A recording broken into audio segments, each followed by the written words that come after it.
بسم اللہ الرحمن الرحیم۔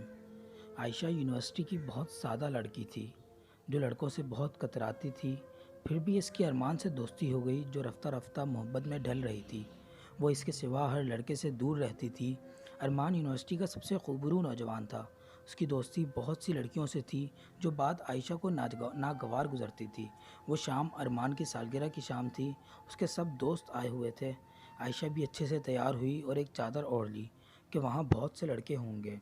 سب نے ارمان کو بہت قیمتی تحائف دیے۔ عائشہ نے بھی ایک پرفیوم پیک کیا اور ارمان کو تھمایا۔ ارمان نے دیکھا تو اس میں ایک کاغذ بھی تھا جس میں لکھا تھا: ارمان، میں آپ کو بہت پسند کرتی ہوں، شادی کرنا چاہتی ہوں، میں آپ کی وفادار رہوں گی۔ یہ سب پڑھ کر ارمان اونچا اونچا ہنسنے لگا۔ سب ادھر متوجہ ہو گئے۔ تمہارا دماغ خراب ہو گیا ہے؟ مجھے اپنے لیے ایک ماڈرن آزاد خیال لڑکی چاہیے ہے۔ تم اتنی بڑی چادر میں، اف، مجھ سے تو امیجن بھی نہیں ہو رہا۔ Like seriously? عائشہ کا دل چاہ رہا تھا زمین پھٹے اور وہ اس میں دھنس جائے۔ نہیں اپنانا تھا تو الگ سے منع کر دیتا، یوں سب کے بیچ ذلیل نہ کرتا۔ 4 سال گزر چکے تھے۔ ارمان نے کسی سے شادی کر لی تھی۔ آئے دن ان کے جھگڑے ہونے لگے۔ ایک دن ارمان کی ایک دوست نے اس کی دعوت کی۔ گھر کی ہر چیز نفاست سے سجی ہوئی تھی۔ واہ یار!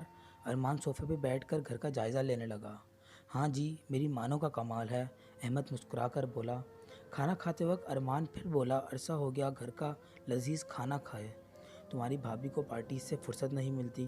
احمد کہنے لگا، مانو مجھے باہر کا کھانا نہیں کھانے دیتی، انفیکٹ لنچ بھی ڈرائیور کے ہاتھ بھجواتی ہے بچوں کی طرح۔ تھکا ہوا گھر آتا ہوں تو اس کی مسکراہٹ میری ساری تھکن اتار دیتی ہے۔ ارمان حیران ہو کر بولا، ملوا یار بھابھی سے۔ احمد سر ہلا کر بولا، نہ یار، میرے دوستوں کے سامنے نہیں آتی۔ ارمان دانت پیس کر منہ میں بولا، ایک میری بیوی ہے جو میرے دوستوں میں گم رہتی ہے۔ کھانے کے بعد احمد ارمان کو سیڑھیوں کے پاس لے گیا۔ دیوار پہ لگی تصویر دیکھ کر ارمان کا سر چکرا گیا۔ یہ تو عائشہ! احمد مسکرا کر بولا، ہاں عائشہ، پیار سے مانو کہتا ہوں، یہ مجھے بلی جیسی لگتی ہے۔ ارمان کو وہ سالگرہ کا دن یاد آ گیا۔ احمد بھی اسی پارٹی پہ آیا ہوا تھا اور جان گیا تھا عائشہ کتنی ہیرا لڑکی ہے۔ ارمان کا سر چکرانے لگا۔ اس نے تیزی سے باہر قدم بڑھا دیے۔ گھر پہنچا تو اس کی بیوی کزن کے ساتھ شیشہ پی رہی تھی۔ واش بیسن کے پاس جا کر اس نے زوردار مکہ شیشے پہ دے مارا اور اس کے ہاتھ سے خون رسنے لگا تھا، مگر اندر لگی آگ کم نہ ہو رہی تھی۔ وہ انمول ہیرا وہ کھو چکا تھا۔ ارمان کا اب ارمان ہی رہ گیا تھا عائشہ کے ساتھ کا۔